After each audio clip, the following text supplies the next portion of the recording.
Hello there, welcome back. Today we're looking at chart B1. It may be recorded in sections chart B1A, chart B1B and so forth, because it might be a bit big, this chart. So I welcome you and we'll have a look into this chart. Now this chart is primarily dealing with Daniel chapter 7, and it's trying to discover the true identity of this man on this board that, if you remember, you saw on chart B, if we have a look at it now. So if you remember, this is chart B, and it got the regarding this man here with the dragon over him, Roman Catholic Church, and dealing with this area here with the Great Trib and the Great Delusion, tribulation, and so forth. And chart B1 is trying to answer what is all this about. Okay, so we'll have a look at it now. So I think the best way to introduce this particular chart is looking at the very beginning, and this starts with the first exile of Israel for Judah, when Babylon attacks them and takes them into captivity, roughly around 608 to 538. Different dates, on points of view. So basically, they put in captivity for 70 weeks, which is 483 years. So that gives you an introduction to where we're coming into. Okay. Second note down here, I've wrote the second exile is in 70 AD by Rome itself, who destroys the temple, and Israel goes into captivity throughout all the nations of the earth, and eventually until 1948, until the city Israel is reborn. So that's the difference between the first exile and the second exile regarding this specific issue. Okay. So I'm labeling this as chart B1A, just in case I have to break it up due to the size of the recording. So if we move forward here, we've got the book of Daniel. I also have a chart E4, which will be available soon, and discussing Daniel in depth, more in depth. But quite simply, in the book of Daniel, you've got 12 chapters, and chapter 1, you've got basically Daniel taken in captivity, as we've seen. Then you've got the king's dream in chapter 2 about the statue. Chapter 3, again, it's about the gold statue, and Daniel and his friends refusing to bow down, so they're thrown in the furnace. Chapter 4, the king's dream again. He's dreaming about this horrid time of a big tree being cut down, which is him, and him being a wild animal, and he repents and he becomes like a normal person. So that's just roughly. Chapter 6 is the lion's den, because Daniel and his friends refused to do what the king ordered.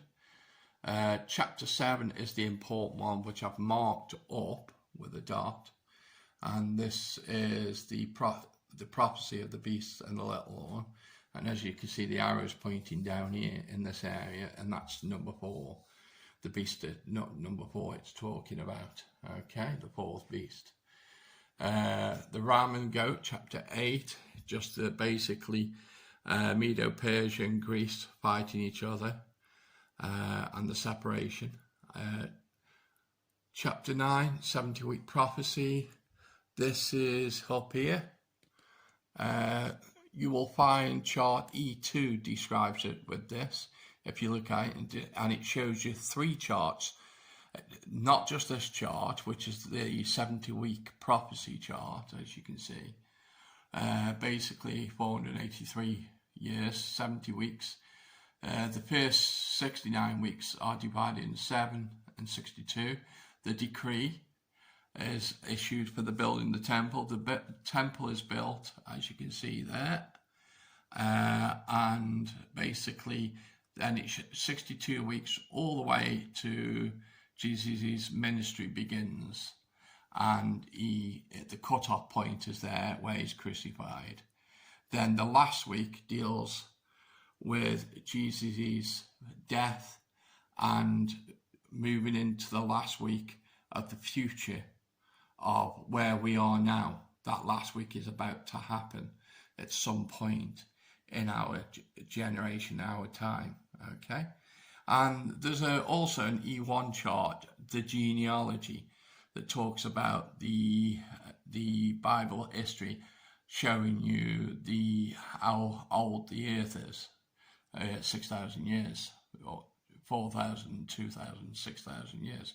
So that's worth looking into, okay? Going back to chapter 10, 11, this is talking about the vision that Daniel gets and the king of the north and the south fighting. Chapter 12 is basically the end time prophecy, where Daniel talks about basically the Son of Man returning in the first resurrection, and the trouble for Israel like never seen before. Okay, roughly. So that's the book of Daniel discussed. So that sort of gives us a good introduction, the book of Daniel, to what we're talking about, and pointing context about the rest of the video and what we're going to talk about, okay? Okay, this is dealing with chart B1B. So this is second chart, which in this chart, I want to deal with this particular area and just roughly explain the point I'm trying to make. So this here is a timeline. This is a statue that's in Daniel's prophecy, chapter 7, talking about the fourth beast. But it's all about a statue that's divided up into four. He talks about a gold head, which is described as a lion, and that empire is Babylon, okay, and is ruled by this king, okay. So the second kingdom is Medo-Persia by Cyrus the Great, and it's known as, it was in silver, and the animal was a bear carrying bones in its teeth, ribs of the empire it took over. The third one is Greece here.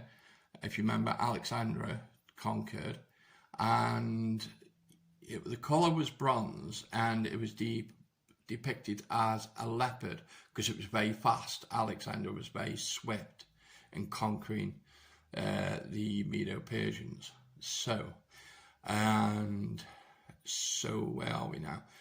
The fourth beast here, basically that beast is defined in Ein, the Roman Empire, and it was defined as Ein, and it was described as a beast, and it was known as the Roman Empire, and so forth for there. Okay, so I hope that gives you some idea up to this point, okay, what I'm talking about mainly here, okay. And as it says here, the four kingdoms, Daniel's vision of the four beasts, and Daniel 7 verse 1 to 3. So that's describing that first of all, so we know what we're talking about. Now, remember, all this is one complete timeline, all of it, one complete timeline, okay? So now we're moving over to this area. So right in the division, you've got the cross, okay? You've got Jesus' ministry and Jesus crucified, 30 AD, 27 AD there. And so you've got before Christ and after Christ AD, okay?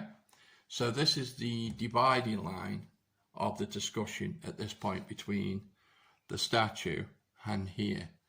So what I want to discuss here is, first of all, you've got this man and this sort of dragon over him, and we're trying to find out who this man is and what is the connection of this area to this area.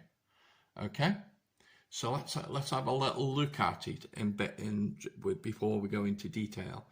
So this area here in blue is the transition between these four kingdoms and this last kingdom, which is the Roman Empire, moving over to a time which is called the Roman Catholic Church, and the beginning of the church. And the early church was between 0 and 325. Well, you know, from Jesus' death to 325, and that was known as the early church. And what's interesting is in Daniel chapter 2, verse 31-33, it talks about the iron and the clay feet being mixed. And this is the mix where the Roman Empire merges in with the Christianity, and you get the Christianity obviously is the clay and the iron is Roman Empire. And it talks about this mix, okay? And that's what this area is scripturally, okay? And in 476, in the early part of this, it talks about the 10 kingdoms that is actually described better in the video, which you'll see, showing you how those 4 kingdoms got conquered. And this one kingdom literally began to reign over them all, basically. Okay, so moving along, you've got what we call is the first reign of the church. Then there's a space where there's no reign, and then you've got the second reign of this Roman Catholic Church in this area. Okay, so in all, we're just looking at the whole picture of the transition of time over these kingdoms, the first, second, and third, and fourth, and how it transitions over in this middle part, this last empire mixes with the church, and this new church evolves with this man and something to do with the dragon, moving over to the second and final reign, where it involves a temple and a rock coming to hit it. So we'll come back to that in a bit. But what I would like to do to simplify this, especially the statue, I'd like to just talk about that a bit more. Also wanted to say to you, if you go in your history books, we all know about the Roman Empire. We all know about Alexander the Great, Greece, who conquered the Medo-Persians. And we know that Medo-Persians conquered Babylon, okay? But all these are mentioned in Daniel's prophecy. So what I'm saying to you, we know in history that this is all factual. We know there was a Roman Empire who conquered Greece, and Greece conquered the Medo-Persians, and the Medo-Persians conquered the Babylon. That's in our history books. So we don't actually even look at the Bible to even confirm it. It's that we know that's history. We know all these existed. Everybody knows Cyrus the Great and him and Alexander and Constantine. Everybody knows these people, okay? So, and here, everybody knows that there was an early church after Jesus Christ. And most people know about the Roman Catholic Church, but they don't know how it derived, where the Roman Catholic Church come from. Most people don't know who conquered Rome. Well, the truth is, nobody conquered Rome. The Bible tells us about it actually, the fourth beast taking on a new image and becoming something completely different. Well, from a massive army, basically it transforms, and the church takes on the role of Rome, and this is where we get the Roman Catholic Church. Okay, so that sort of gives you some insight on both of them, on what we're talking about, because it's important that you get the point of the time transition and how do we get to this Roman Catholic Church and where it's come from, okay, before we deal in scripture and everything. All right, thank you very much on that part. Okay, we're looking at chart B1C, a follow-on to A and B. So as we get to here now, what I want to do is delve into this whole picture that we've got here and try and explain it. So we know from 1612 right up to 0, these are the kingdoms that came through, and the Roman Empire was the last one, and there was a transition of power from Rome. It wasn't conquered, it was just a transition of the Christianity. Constantine literally put the Christianity as its primary faith, and literally basically you've put the church roughly in charge at this point. And so from 538 you got your first, what the Catholic Church considers as the first pope. Okay, so its reign went on from 1538 in this first reign to 1798. So in this first reign it had quite a lengthy period of time, close on, you know, a good period of 1,260 days in total of a reign. And you find this in Revelations chapter 12 verse 6 here. It says 1,203 score days it will reign. So that's in your Bible, okay? The second reign here basically goes from when it started, which I think it should be marked as 1923, I think. Second reign went on from roughly 1922-23 right up to our present day, 2021, okay? And obviously it just follows through extra years. So that's what the second reign is, because there's a break here. Well, what is this break? What most people don't understand or even believe, that the Catholic Church did not reign from 538 all the way to 221. It actually broke. There was a break.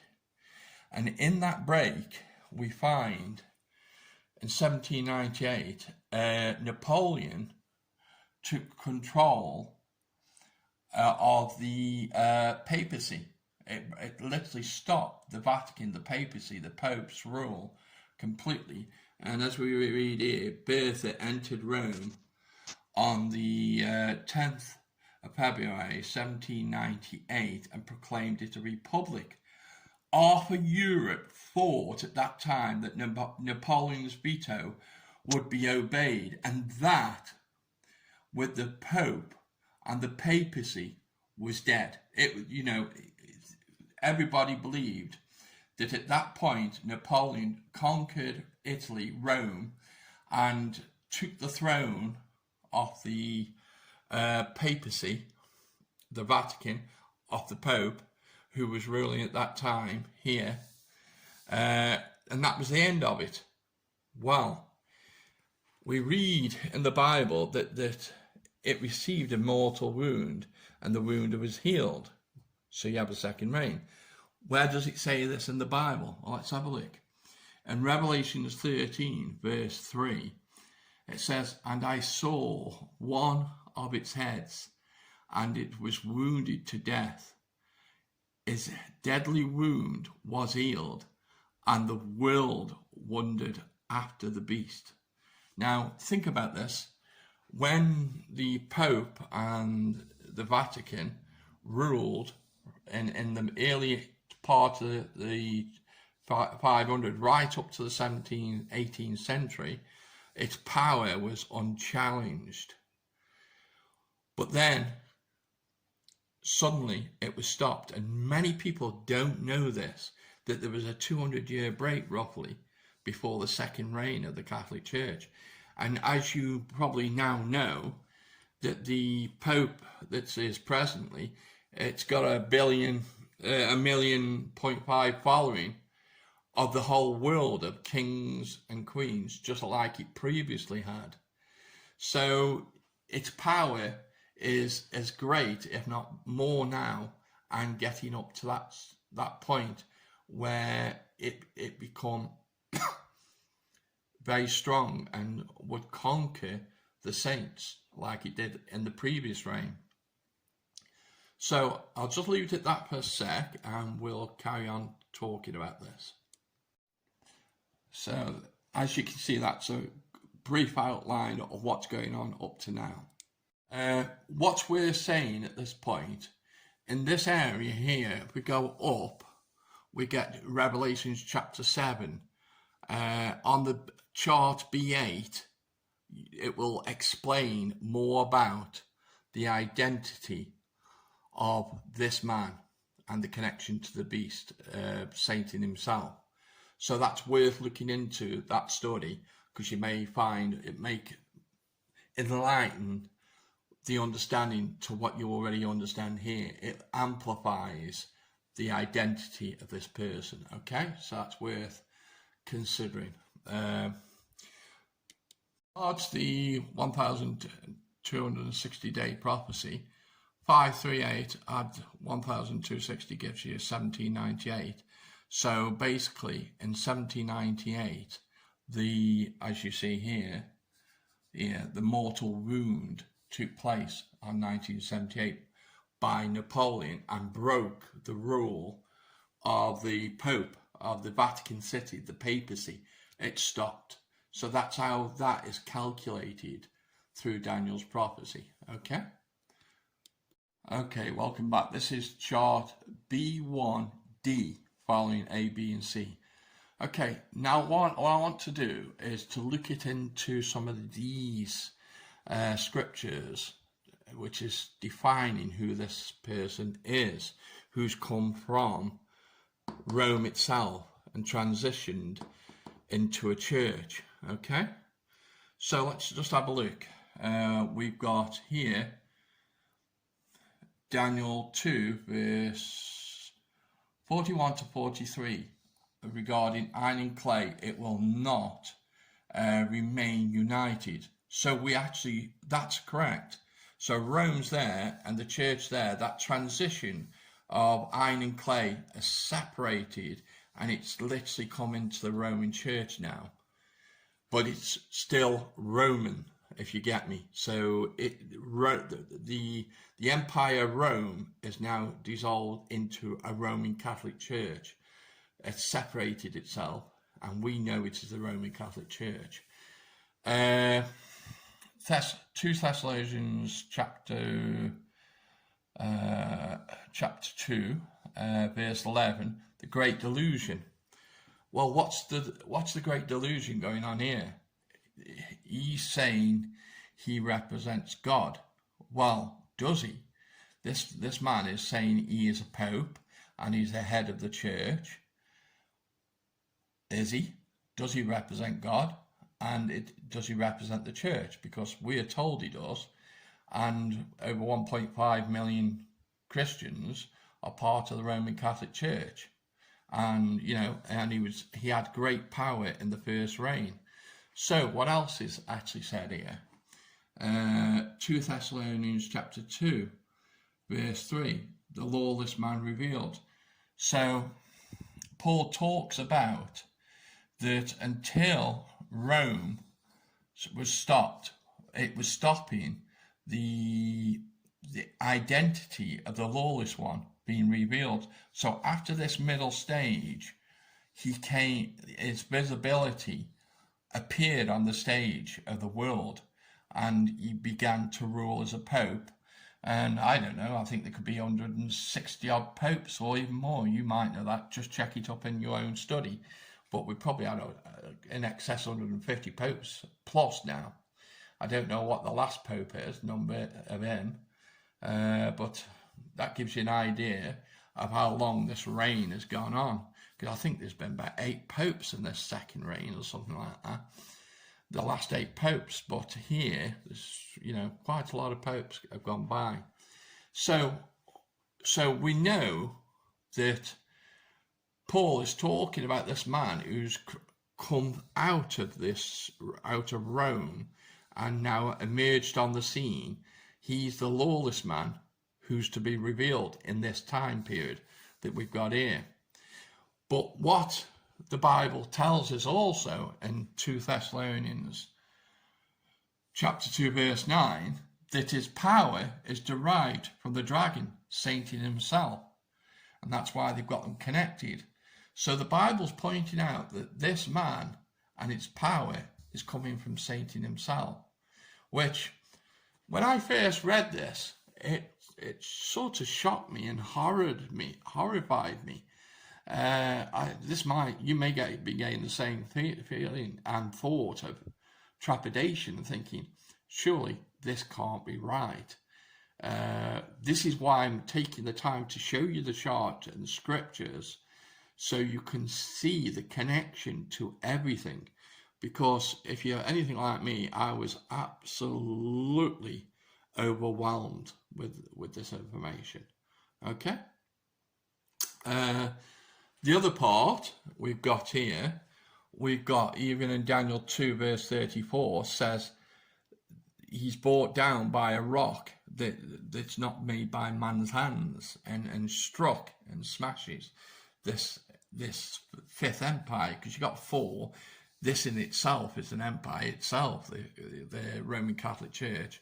So you could say it's the 5th empire, but a rock at the later days and the end times comes down and smashes the power of this lawless man, which we consider is the Antichrist. So what you have to understand here, when we talk about the Antichrist, we're actually saying that the Antichrist was born on the stage, the world stage, from 538, was ruling up to 1798, and restarted its rule in 1922 to the present day, 2021. So the Bible's saying that all these popes, even to the last pope, he is the Antichrist. In the last days, he is the lawless man who's been described. Now, I do have B11 down here, chart B11, regarding the Catholic Church. A lot of detail and a lot of information. So it might be worth you having a look at the B11 chart regarding the Catholic Church, because there's lots of information that regarding its traditions and its values that challenge, make it the false church. Its teaching, the teachings aren't as the original teachings of the gospel that Paul preached about, warned us about, but there would be another gospel being preached, another Jesus, and warning us about this Antichrist. So this is where this is coming from. We get another one, and here, I don't know if you can read it upside down, but here we get the Antichrist exalts himself in the temple. So at the end of this age, somewhere, because you've got the tribulation period, which is here, then you've got this red part, which is the Great Tribulation, which is spoken about in Daniel 7, verse 27. But we'll discuss that in a sec. Oh, hi. So we're now on chart B1E. So we've done chart A, B, C, D. This is chart E, because obviously the video length. So we were here looking at this. I've just had to alter this, the script verse I put on there. So I put Daniel 7, verse 13 to 21.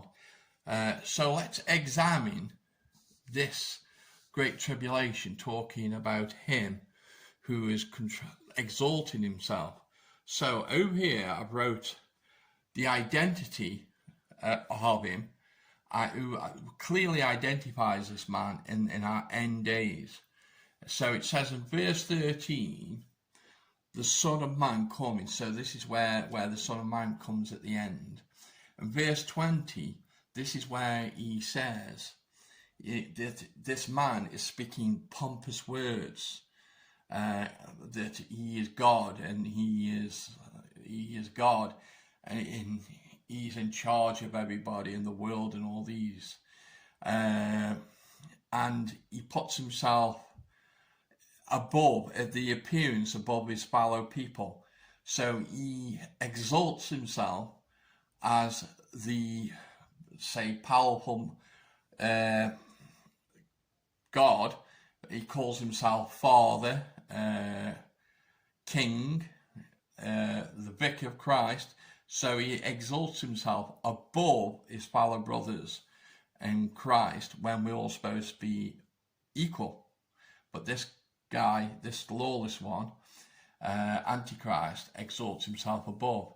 Verse 21 says, the little horn, which is the lawless man that we're talking about in the picture, actually makes war against Christ's saints, who are the elect, those in Christ, and those that are sealed in the Holy Spirit. So here, we're being shown that this guy actually makes war against us in the final days here, and conquers us, and actually defeats us, according to the Bible. This little horn, which is the Antichrist, the lawless one, actually conquers us in these last days. So let's move on. Daniel chapter 8 here, down here. I'll just move the board so we can actually read it a bit clearer. It says, he exalts himself, which is exactly what Paul says in 2 Thessalonians. So as you can see, Daniel and Paul is echoing the same information, that this man, this lawless man, exalts himself.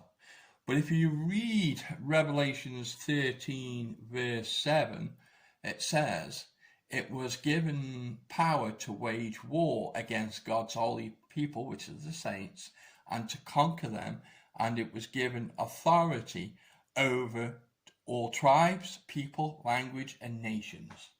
So it literally had, in the end days, as Daniel's saying, it literally has power to conquer not only the saints, but has power over the world. And if you remember, in the early first reign of the Catholic Church, it dominated all the kings of the earth, and they all paid homage to the popes throughout its entire reign. Nobody dared to challenge it. So Satan's power throughout the Vatican and the papacy and the rule of the popes was literally unchallengeable. And this is where you had the Inquisition, and 50 million saints like us were actually executed, either burnt on the stake or tortured throughout that first reign. So when it talks, where Daniel and Revelation is talking about conquering the saints and defeating them, that certainly took part there. But if you remember, Jesus talks about in the seal, I think it's seal 5, and the saints are crying out under the altar saying, when are you going to get our revenge on this guy, on this city who's murdered us? And Jesus simply says, just wait a little while longer until the final number of the Gentiles and the saints, which are us, are added to that final number. So Jesus is saying here that there will be another persecution in these end times, in the Great Tribulation, because there's some discussion that we don't go through the tribulation, which I deal with in that regarding here on the B2 pre-rapture, actually called to go through the Great Tribulation. What else can I add to this before we end?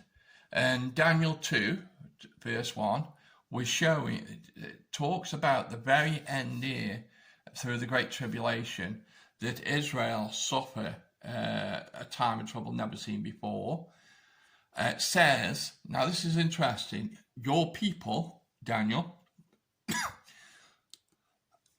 only the names that are in the book, written in the book of life, will be actually delivered, not the whole of Israel, only those who remain true in Israel.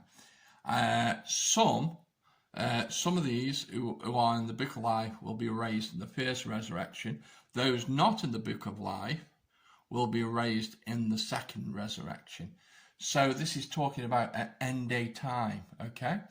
And so after this war that is raged by this man, which is called the lawless man, we then have at the end of that tribulation, we're brought to what Jesus says.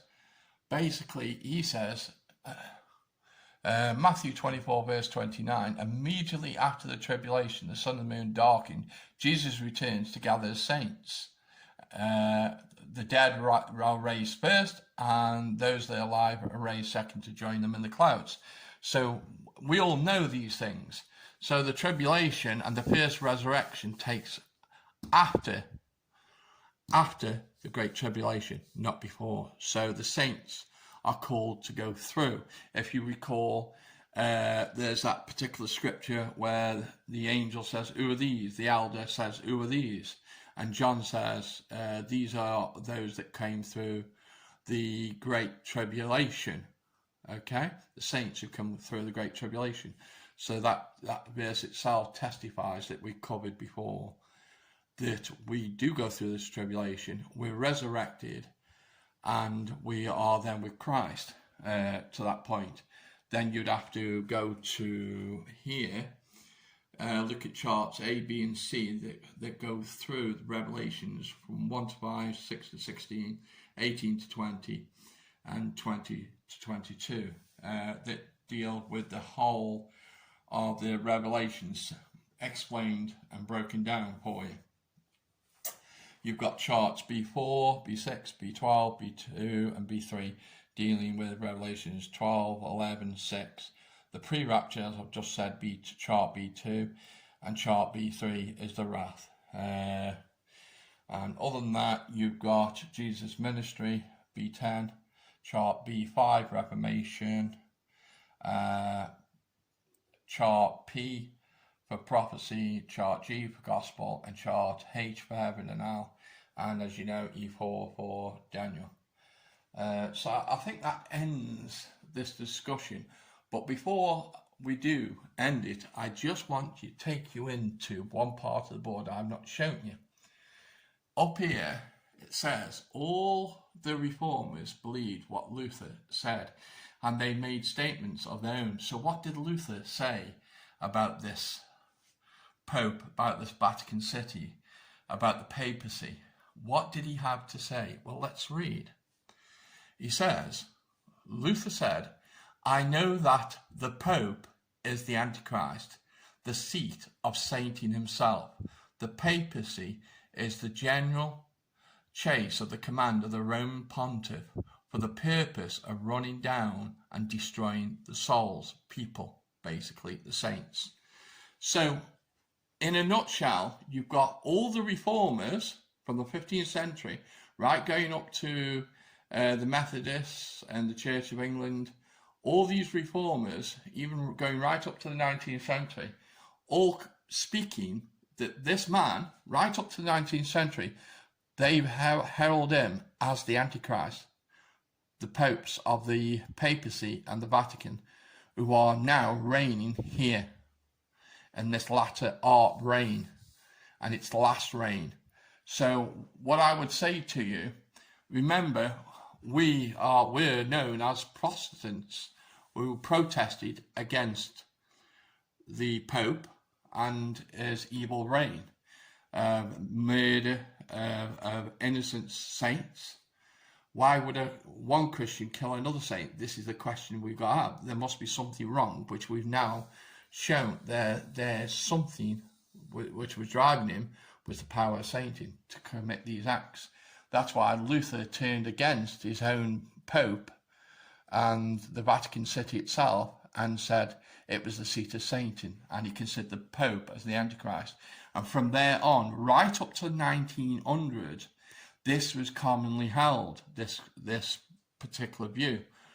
But is it held anymore? You don't hear it anymore.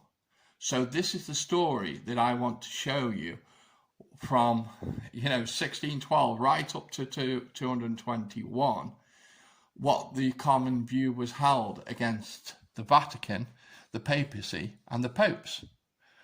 So all the reformers who brought you the English Bible, as you read now, what you're reading from, it is the reformers who did that. This man, the popes, wanted to stop you having it in English and wanted it in Latin only. Why is that? Because they wanted power and control over you. The other thing is, they burnt any Bibles in English, as many as they could, to prevent you reading the Bible for yourself and understanding it. So, the scriptures are clearly indicating that this man is the lawless one, the Antichrist, who is now in his second reign. And it's a very time that is coming very close to us, where we are going to see this time, I believe, and we're going to come into this time of the tribulation, moving into the Great Tribulation period. So we need to be watchful, and we need to all start to think and take in consideration that this Roman Catholic Church isn't actually a church as we understand it. It's a Roman Catholic Church. Catholic used to mean universal, universal with a small c. This is a capital C, and it's Roman Catholic Church. Is it universal? Well, you could say it's got 1.5 billion followers, so you could say it is. But is it the true church? Are we under, is the people under great delusion that this man represents Christ? So if you look into the chart B11, the Catholic Church, and get some idea, and the B5 Reformation, and there's also the King James B7, you may find that interesting. So I think that's a lot of information to take in, but I've just tried to do my best to give you a constructive look at Daniel 7 and the book of Daniel, how it actually shows you from an historical period where this Roman church come from, where it's derived from, okay, biblically. So thank you very much for taking the time to listen. There was a very big chart, this chart B1 was. So it's been broken down, remember, in A, B, C, D, and E. And there's a video which I would recommend you watching attached to this entire video, okay? So take the time to watch the video afterwards, after going through these, and I think it will bring the scriptures alive to you, because you've had a breakdown here and you'll be able to watch the video and go, yeah, I saw that on the chart. Okay, so hope you enjoy it, and all the best. Thank you very much.